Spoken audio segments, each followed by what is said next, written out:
Hi everyone, today we're going to dive into the world of adding an ADU, an additional dwelling unit.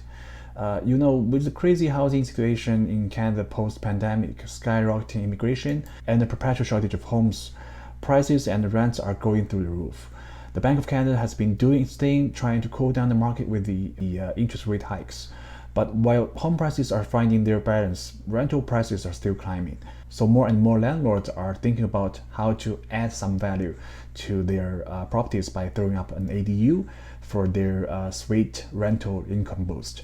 In this episode, I'm going to take you through the whole process using a case study from the last year when I helped a client turn their basement into an ADU.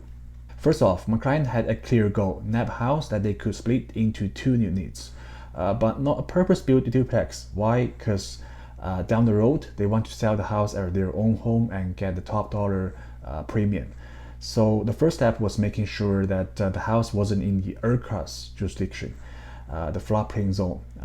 ERCA in the flood-prone areas says you cannot turn a basement into an ADU, so got check that off the list. Another thing, the basement needed the right height and space for a potential ADU.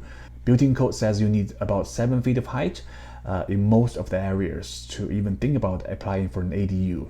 So if it's not tall enough, you might end up digging down, costing you about 30 to 40 grand for a regular basement. So when house hunting, steer clear of the low ceilings to avoid blowing your budget. After ticking off those boxes, my client and I hunted for about 2 months. After some intense bidding wars, we finally snagged a spot in East Windsor. The house had a massive backyard, perfect for a future laneway house, and a fully finished basement. Bonus points, because the seller had already installed a backflow valve and a sump pump, saving us a lot of money. Fast forward about 2 to 3 weeks after closing the deal, we got tenants for the main floor, a professor from Michigan and his family, paying $2,000 a month, excluding utilities. In the meantime, our certified designer drew up the basement plans. Fun fact, for smaller projects, landlords can actually design their own plans and even do a bunch of the renovations themselves.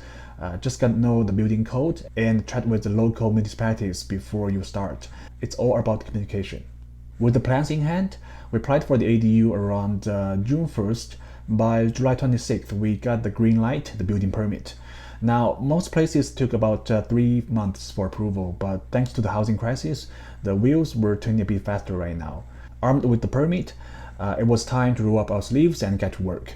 We started with the plumbing, electrical, and HVAC, the essentials. Since the whole house had central heating and air, we just needed to add some new vents as per the municipality's standards. Electricians took charge, upgrading panels, boosting power for the basement stove, and installing smoke alarms. And the light switches in every room for sure.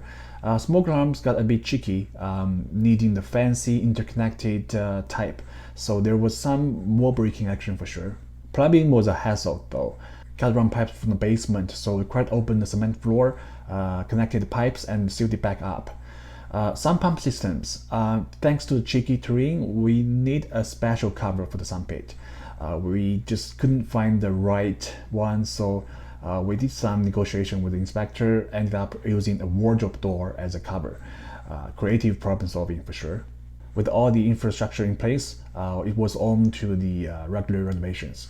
Kitchen, framing, soundproofing, drywall, flooring, etc. And don't forget about the egress windows. Each independent unit needs 2 escape routes, and we chose to run one of the bedroom windows into an egress window.